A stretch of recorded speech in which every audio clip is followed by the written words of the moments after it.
पहला अध्याय श्लोक 1 से 10 तक। दूसरा दिन।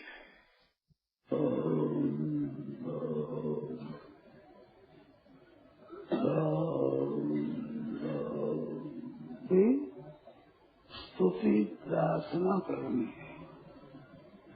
स्तुति में महिमा होती है और प्रार्थना में अपनी याचना होती है। भगवान इतनी बड़ी ऐसे ऐसे वृक्ष में वो महिमा होती है, उसको स्तुति कहते हैं। और अपनी कुछ मांग रख देना उसको प्रार्थना कहते हैं। ये स्तुति में प्रार्थना में ये दोनों ही अभी होते हैं, स्तुति और प्रार्थना हो। अभी का समय ये बड़ा शांति का है। अनेक भाई बहन अपने अपने घरों में इस स्तुति प्रार्थना को करें रोजाना। ये 5 बजे तो दुनिया भर में 5 बजे जो बात होती है वो सब एक हो जाता है। जैसे रेडियो में बोलता जब एक साथ सब सुनाई देता है, ऐसे बेतारे तार से ये होते सब एक हो जाते हैं। इस वास्ते अपनी दृष्टि ठीक 5 बजे शुरू करना। घर में कुछ फर्क हो सकता है पर अपनी दृष्टि में कोई फर्क नहीं। 5 बजे से ठीक शुरू करें तो 5 बजे ही शुरू होती। सब जगह अपने अपने घरों में भाई बहन सब इस तरह से करें तो ये एक बड़ा बल होता है। संघे शक्ति ही कलौ युगे। अब इस युग में समुदाय में बड़ी बड़ी विचित्र ताकत है। वो शरीर अब करते हैं।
गीता साधक संजीवनी पहला अध्याय श्लोक 1 से 10 तक। पहला अध्याय श्लोक 1 से 10 तक। वसुदेवसुतं देवं कंसचाणूरमर्दनं देवकी परमानन्दं कृष्णं वन्दे जगद्गुरुम्। ओम श्री परमात्मने नमः। अथ श्रीमद्भगवद्गीता दशमोऽध्यायः। उवाच धर्मक्षेत्रे कुरुक्षेत्रे समवेतायुयोत्सवः मामकः पाण्डवाश्चैव किम कुर्वत संजय। संजय उवाच दृष्ट्वा तु पाण्डवानीकं योधं दुर्योधनस्तदा आचार्यमुपसंगम्य राजा वचनमब्रवीत् पश्यैतां पाण्डुपुत्राणां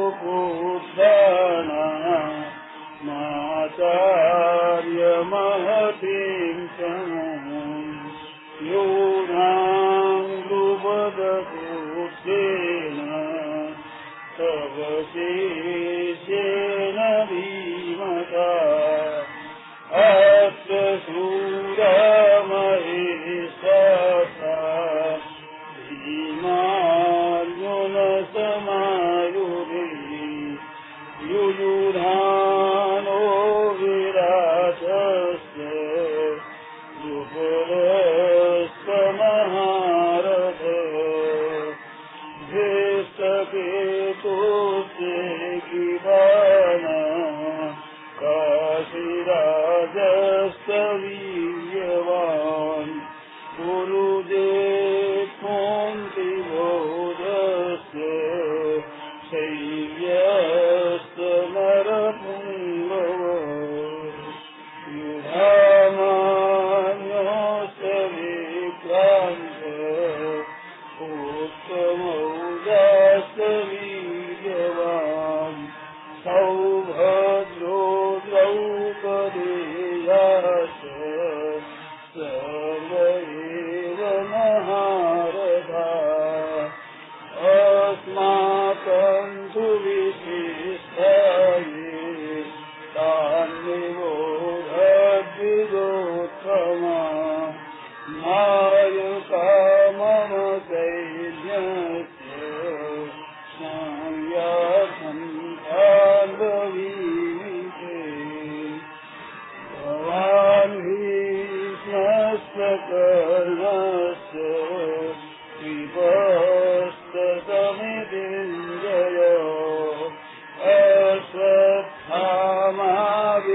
अश्वत्थामाविकर्णस्य सौमदत्ते तथैव च अन्ये च बहवः शूरा मदते त्यक्तजीविता नानाशस्त्रप्रहरणा सर्वे युद्धविशारदा अपर्याप्तं तदस्माकं बलं भीष्माभिरक्षितम् पर्याप्तं त्रिदमेतेषां बलं भीमाभिरक्षितम् अपर्याप्तं तदस्माकं बलं भीष्माभिरक्षितम् पर्याप्तं त्रिदमेतेषां बलं भीमाभिरक्षितम् वसुदेवसुतं देवं कंसचारूरमर्दनं देवकी परमानन्दं कृष्णं वन्दे जगद्गुरुं कृष्णं वन्दे जगद्गुरुं हरे शरणं हरे शरणं हरे शरणं हरे शरणं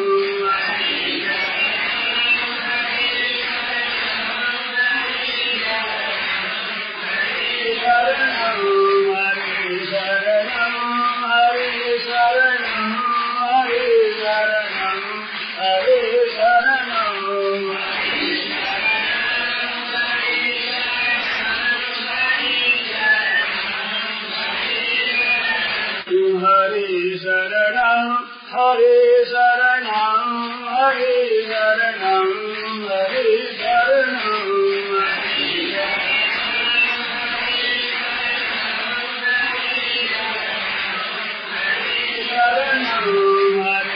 शरणं हरे शरणं हरे शरणं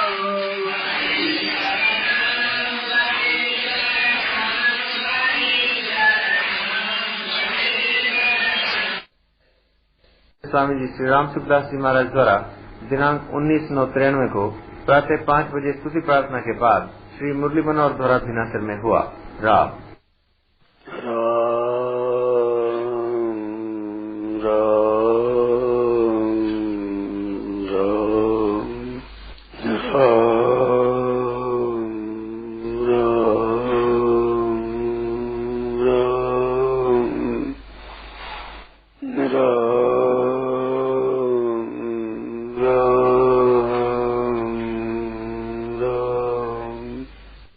खास बात है तो हाँ, जड़ से चेतन की प्राप्ति नहीं होती।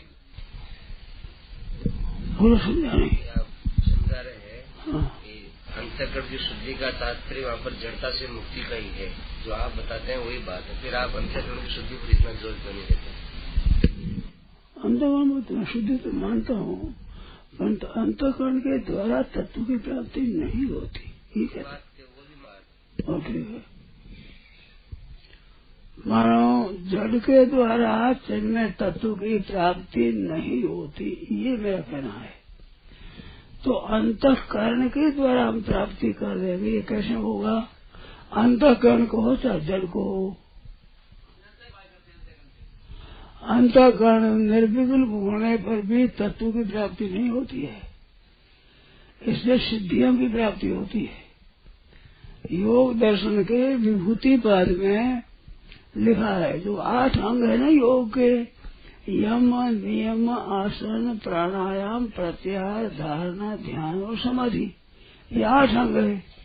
8 अंग है जिसमें ये 3 अंग है ना, यम नियम आसन प्राणायाम प्रत्याहार, ये 5 तो आया है इसमें साधन पाद में, और अगर समाधि पाद में 3 है, ये विभूति पाद में 3, धारणा ध्यान और समाधि, ये विभूति पाद में है। मन 8 अंक का भरण तो पहले पाद में किया है, पर प्रकरण छोड़ दिया, 5 तो उसमें ले लिया, और 3 प्रकरण लिया है विभूति पाद में, धारणा ध्यान और समाधि। आप योग दर्शन देख लेना, तो उसमें किया, इन तीनों का नाम संयम बताया है। त्रय में एकत्र संयमा, ये सूत्र है। धारणा ध्यान समाधि बता करके और त्रय में एकत्र संयम, तीनों एकत्र जो उसको संयम कह रहे हैं। उस संयम की परिभाषा करके, संयम करने से, सूरज में संयम करने से भून देश का ज्ञान होता है।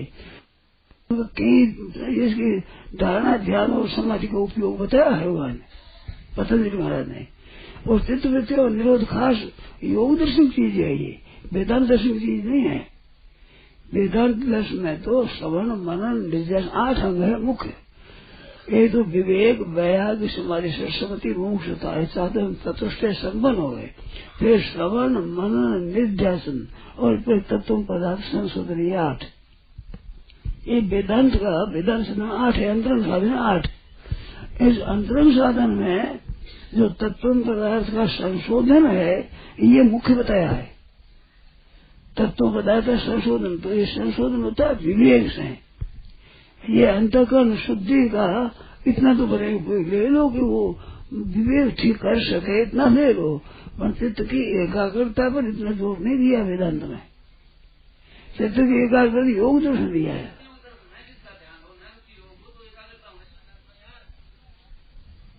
आप कह रहे क्या चाहते हैं? धैर्य रखो, जो भी सूक्ष्म बातें हैं वे भी तो सुननी होनी चाहिए ना। आपके लिए भी सुबह के समय मैं प्राय ऐसी सूक्ष्म बातें कहता हूँ, दूसरी बात भी कह देता हूँ, तो वे बातें सुनने से संस्कार पड़ता है, अच्छी रहती है। तो इनकी कोई शंका सी कोई मर्म नहीं थी। तो आप वेदांत के लिए इतना बोलते हैं, उसमें ये नहीं कि अंतःकरण शुद्धि करो, ये करो, जड़ता के साथ संबंध रखते कैसे कर लोगे? उनकी ये उसके ऊपर ये बोल रहे हैं कि हम भी तो जड़ता से रहित होने की बात करें। तो फिर तो आपने हमारे एक ही है, तो पंद्रह में आया ऐसे शास्त्र का तथा दिव्यताम से ऐसे तुम कहते हो सीधे रहो, तथा से दिव्यताम से रहो, उत्तर दिया ऐसी बात हो आपकी। तो वास्तव में चिन्मय तत्व की प्राप्ति के लिए मैं विवेक को प्रधान मानता हूँ। विवेक क्या? सत असत, नित्य अनित्य, कर्तव्य अकर्तव्य, शुद्ध अशुद्ध, ठीक बेठीक, ये है दोनों का अलग अलग ज्ञान। ये अलग अलग ज्ञान जो विवेक है वो फिर अगर जाता है तो तत्व पदार्थ का संशोधन करते हैं। वो तत्व पदार्थ का संशोधन है, ये खास अद्वैत सिद्धांत की प्रक्रिया है। तत्व पदार्थ का संशोधन ये दूसरों की प्रक्रिया नहीं है। ये ध्यान धारणा ये तो औरों में भी आ जाएगी, परंतु ये चित्त को एकाग्र करने का पातंजलि योग दर्शन का विषय है, ये वेदांत का विषय नहीं है। दर्शनों का विषय अलग अलग है। 6 दर्शन है ना, 6 दर्शनों का अलग अलग विषय, अलग अलग अपनी परिभाषा है, इनका नाम न्यारा होगा। तो वास्तव में जीव का कल्याण कैसे हो, इस बात को गीता ने लिया है विशेषता से।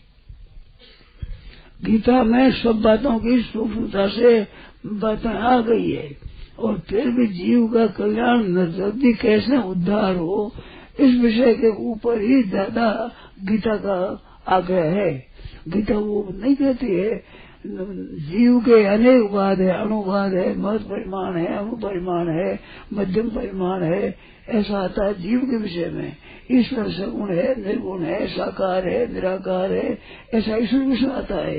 जगत अनादि है, अनंत है, अनादि शांत है, कैसा है ये प्रकृति, ये और सब आता है। गीता में अनादि तो कहा है, प्रकृति को अनंत को शांत नहीं कहा है, यह अनादि कहा है। और दूसरी ये जो 6 अनादि ये बात गीता में नहीं आई है। गीता में खास करके जीव के उद्धार की बात आई है, और उद्धार की बातों में सबसे श्रेष्ठ शरणागति आई है। सर्वगुह्य तमम भूय, सर्वगुह्यतम एक बार शब्द आया है, और इसमें शरणागति की मुख्यता बताई है। भगवान के शरण हो जाना, मैं भगवान का हूँ। जैसे स्त्री विवाह होने के बाद पति का अंग हो जाती है, कन्यादान कर देने के बाद जब पति की हो गई तो पति पत्नी दोनों मिलकर के एक हो गए, एक गृहस्थ हो गया। अभी अब 2 नहीं रहे, वो जैसे एक हो जाती है, ऐसे भगवान के साथ अपने आप को समर्थ करने से एक हो जाता है। ऐसे समर्पण की बात विशेष आती है गीता में, शरणागत की बात। 18वें अध्याय के 56वें श्लोक से 66वें श्लोक तक 11 श्लोक होते हैं। इन 11 श्लोकों में भक्ति का बहुत विशेष वर्णन है। आप अगर देखना चाहो, सबसे प्रार्थना है कि भगवद गीता का जो साधक संजीवनी टीका है उसमें आप देखोगे तो 56 से 66 का प्रकरण बहुत ही उपयोगी है, सब साधुओं की बड़ा उपयोगी है। वो आप देखो, मनन करो, उसमें समझ में नहीं आएगा पूछो तो भगवान के शरण होना। शरण होने की बात क्या इतनी है, नाथ मैं आपका हूँ। तो शरण होना हम अपनी भाषा में कहते हैं। जिस तरह से वेदांत सिद्धांत में नित्य शुद्ध मुक्त मुक्त स्वरूप है जीवात्मा, ये आत्मा शुद्ध है, उसको स्वीकार करना, उसको अनुभव कर देना है। इस तरह से गीता ने शरणागति को मुख्य बताया है, और शरणागति स्वतः सिद्ध है। अब ध्यान देना, मैं स्वतः सिद्ध बताऊँ आपको। आप इतने बैठे हैं, इनमें से कोई ऐसा कह सकता है कि मैंने अपने माँ का जन्म में जान करके दिया, अमुक माँ के मैं जन्मूंगा, ऐसा विचार करके जन्म किसी ने लिया हो तो बोले? तो भगवान ने दिया है, ये मानना ही पड़ेगा। भगवान ने दिया है तो भगवान ने इसको अपना ले लिया ना, शरणागत। भगवान ने अपना स्वीकार कर दिया ना। जैसे बच्चा स्नान करना नहीं चाहता परंतु माँ स्नान कराती है, तो इससे बच्चे को माँ ने अपना मान लिया कि नहीं? अपना मान के तो स्नान कराती है, रोज तो परवाह नहीं करती, तू नहीं करती, अपना है। तो अपनापन जो माँ का है, ऐसे जीव मात्र के प्रति भगवान का अपनापन है। सब मम प्रिय सब मम उपजाए, मेरा मानसो जीव लोग के जीव पूरा मेरा ही अंश है। और रामायण में भगवान का आश्रम सब मम प्रिय सब मम उपजाए है। तो सब जीव जितने गए ये भगवान के आश्रित हैं। तो भगवान ने सबको शरण ले रखा है। इन्होंने जो रुपये पैसों की कुटुंब की शरण ले ली, ये गलती की है। तो इस गलती का त्याग करना है अपने को। शरण होना कोई नई बात नहीं है। भगवान ने शरण ले रखा है, सबको जन्म दिया है, तो आपने नहीं लिया, भगवान ने दिया है। और जन्म देने पर आपको सुख पहुंचावे दुख पहुंचावे, ये आपके अधीन नहीं है। आप कह दो सुख चाहो तो सुख, दुख भी आएगा। तो विधान भी भगवान ने किया है, कब सुख पहुंचाना है, कब दुख पहुंचाना है, कब किसी की परिस्थिति कैसी करनी है, किसी कैसी करनी है, ये भी भगवान के अधीन है। और कितना दिन जीना है, कब मरना है, ये भी हमारा अधीन नहीं है।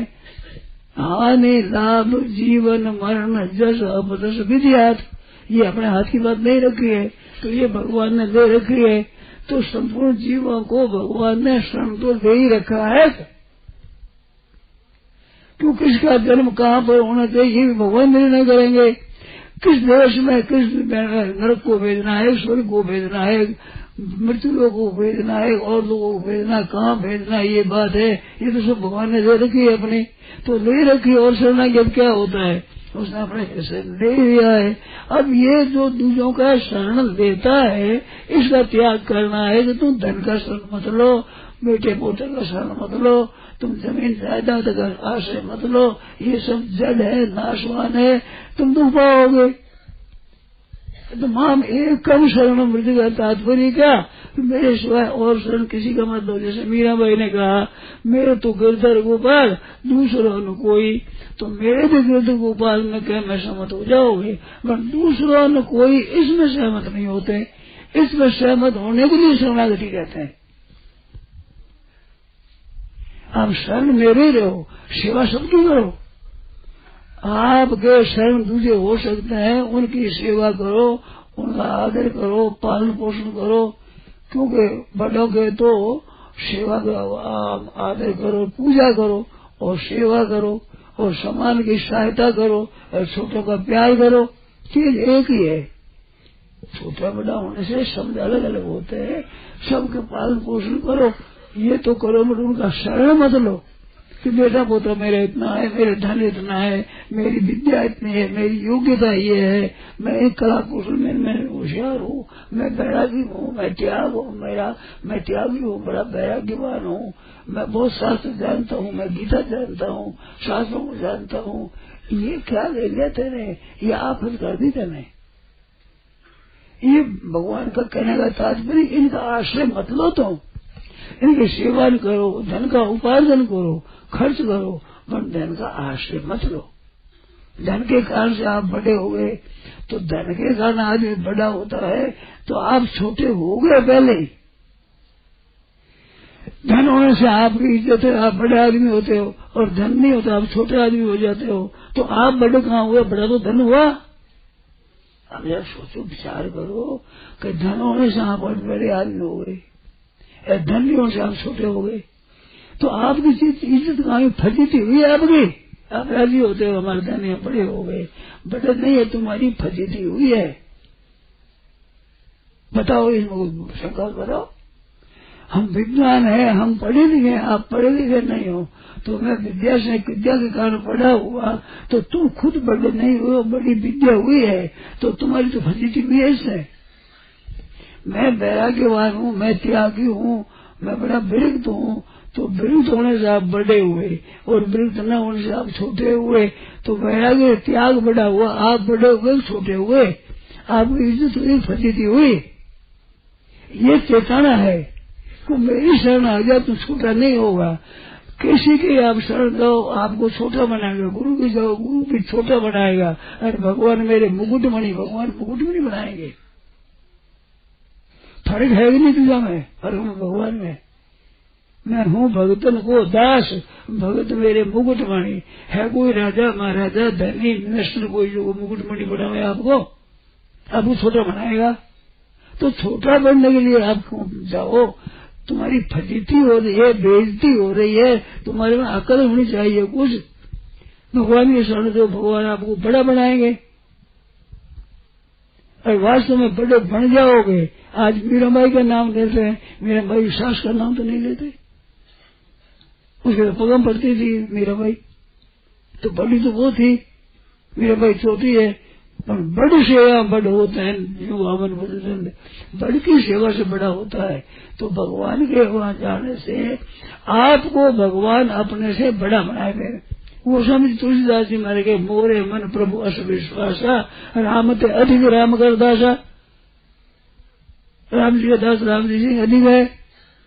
जैसे हमारे लिए सिंधु समुद्र होता है, हमारे ये बदल होते हैं, तो बदल हमारे काम आवे, फिर बदल को निहाल हो जाए और समुद्र आ जाए, डूब जाए, जब खत्म हो जाए। राम सिंधु दोनों से दिन धीरा, राम तो समुद्र है और ये जितने संत महात्मा ये बदल है।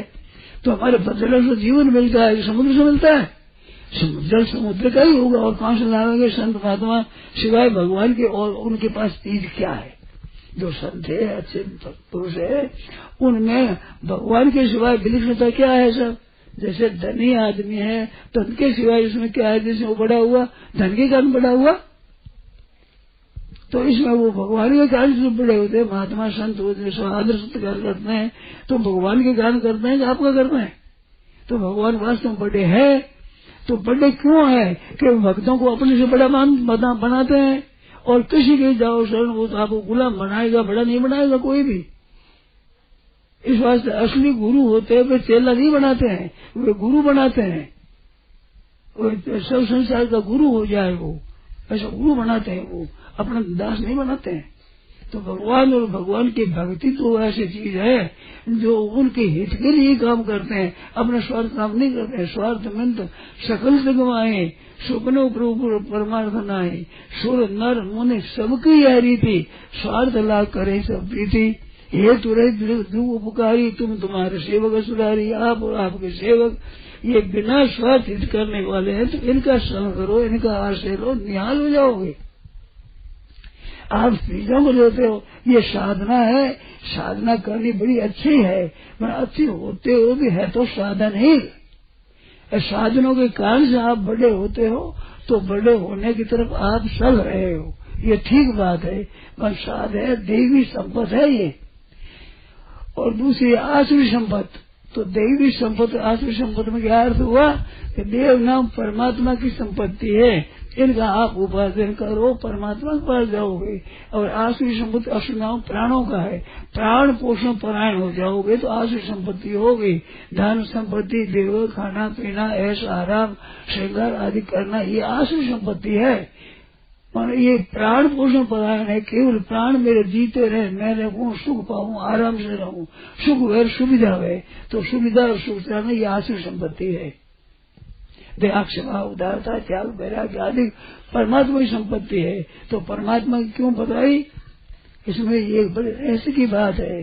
आपने त्याग किया तो त्याग आपका नहीं है, आपने त्याग किया तो बड़ा अच्छा है, त्याग आपका नहीं है।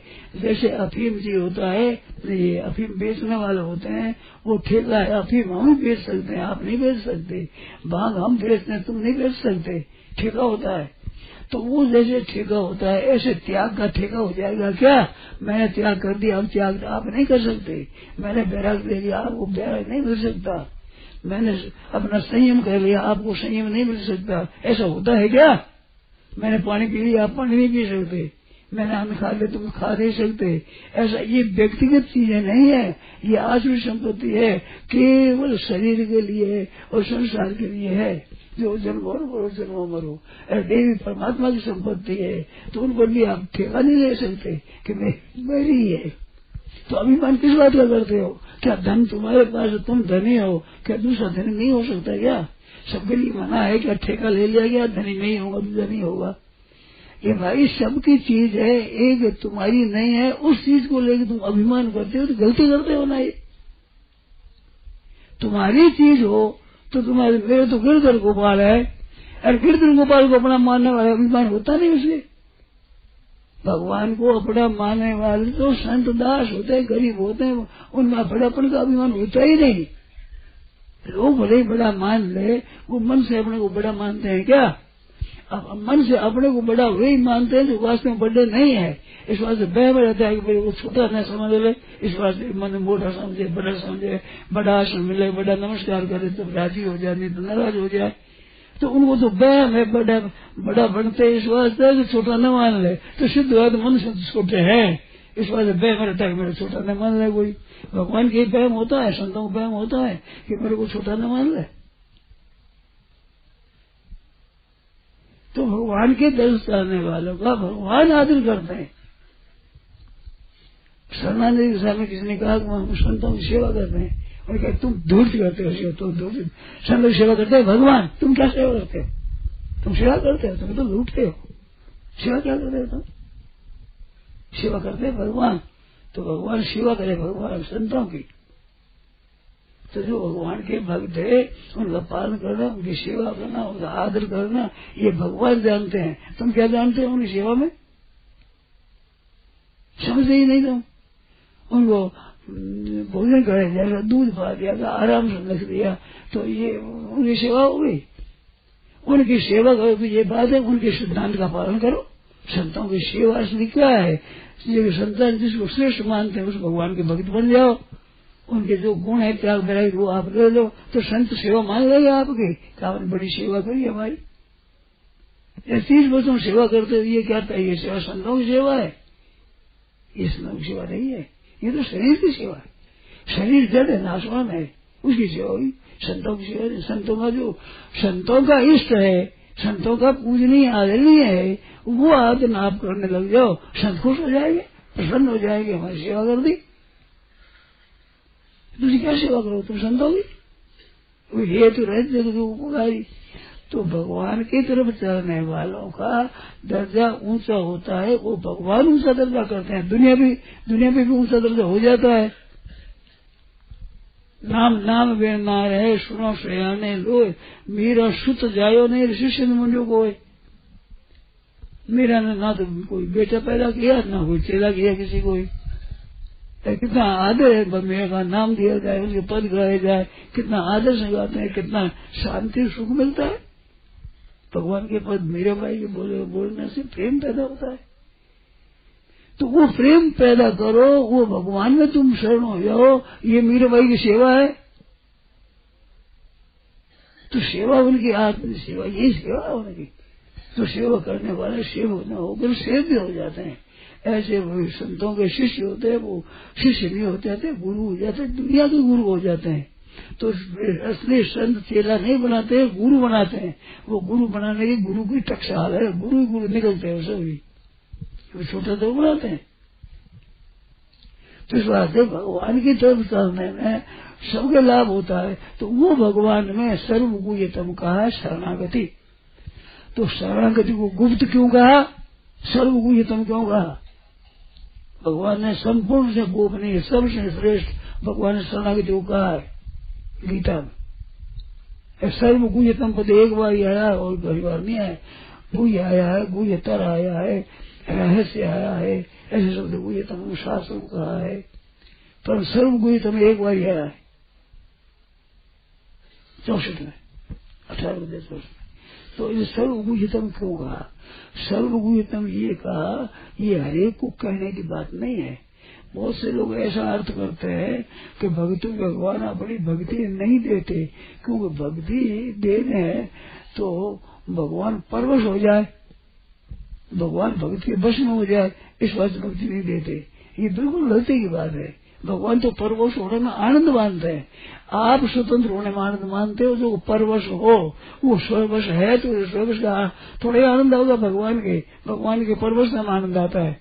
इस अशुद्ध में ये बंधन बंधन छूट सकनी चाहिए, जिसके नाम से दुनिया बंधन छूट जाए, मैया बांध देती तो छूट नहीं सकती। नहीं, इसमें बड़पन है भगवान का। भगवान की आराम थोड़े मिलेगा। तो बात क्या है? फिर भगवान भक्ति के आदर करते हैं, और सदगुरु तुम क्यों कहा कि शर्म की बात है, मैं कहूँ तुम मेरा चेला बन जाओ, मेरे शरण में जाओ, मेरा आश्रय लो, ये शर्म की बात है। बड़ा आदमी कैसे कहे अपने मुख से? इस वास्ते भाई हरे को कहने की नहीं है। सर्वगुरु तुम पहले कहा और आते हैं 66 के बाद 67 में इदं ते नात्मस्काय न अभक्ताय कदाचित विशुद्धि। हरे को मत कहना, ये हरे को कहना पात्र नहीं है।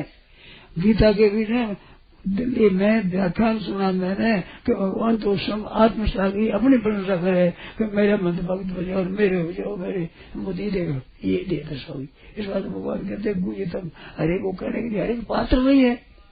हरे के पछता नहीं खोवे की मिठाई बढ़िया अग्नि तेज उसे पचेगी नहीं तो दर्शन लगेगी उसको। ये कोई हरे से पचा सकेगा इस तत्व को? ऐसे जान सकेगा नहीं। इस वास्ते भगवान अपनी भक्ति देने में शर्म करते हैं, उनको परिश्रम होगा, ये भगवान नहीं करते हैं। पर बड़ा है उसको लोग दुरुपयोग करे तो दुरुपयोग करे तो उनका होगा अहित। निर्दोष को दोषारोपण करने से, निर्दोष पर दोषारोपण करने से पतन हो रहा है, तो लोगों का पतन न हो जाए इस वास्ते गुप्त रहते हैं। पात्र नहीं है लोग, इसको नहीं कहना चाहिए। ऐसे काकुर के विषय में काकुर सोचते हैं भगवान ने आत्मा सिद्धि ले लो, ले लो, लोग ले लो, पर लोग ले लो, सूरज ले लो, सब कुछ। काकुर विचार करे भक्ति अपनी देने कही, अपने भक्ति देने कहा ही नहीं भगवान ने। क्या बात है? तुम क्या मांगता है? मैं भक्ति मांगता हूँ आपसे। भगवान खुश होते हैं, बहुत खुश होते हैं। तुम बड़ा चतुर है, तुम बड़ा होशियार समझदार है, तुम दूसरी बात क्यों मांगेगा? भक्ति मांगेगा, श्रेष्ठ है, प्रशंसा करते हैं उसकी, पर अपनी तरफ नहीं देते हैं तो अपने लेने में शर्म आती है। इस वास्ते बड़े के बड़प्पन पर में शर्म आती है। तो भगवान श्रेष्ठ मानते हैं, सर्वगुरु तुम कर रहे हैं, श्रेष्ठ वो अपनी बात है। हरे के शब्द कहने की नहीं है, ये रहस्य की बात है। तो इतनी बात है, वो ऐसे ज्ञान के लिए नहीं कहा है, भक्ति के लिए कहा है। ग्रंथों में आप देखो तो बहुत विलक्षणता बात है उसमें, निष्पक्ष होकर देखने से पता लगता है और भगवान की कृपा से ही पता लगता है। हम तो पढ़ते हैं, पढ़ने से हमें पता नहीं लगा है। पुस्तकें पढ़ी है, मैंने पढ़ाई की है, पढ़ने से कई बातों का ज्ञान जरूर हुआ है, बातों का मन ठीक पता नहीं लगा है। संतों की कृपा से, संतों का संग करने से हमारे को चीजें मिली है। वो अभी मैं करता हूँ, वही पढ़ता हूँ। अभी भी संतों की, महात्माओं की वाणी की पुस्तकें पढ़ता हूँ, उस पढ़ते हुए मेरी बातें मिलती है, मिलती है। गीता भागवत में आप देखो तो मिलती ही चली जाएगी। ऐसे भगवत गीता में बातें मिलती ही चली जाएगी।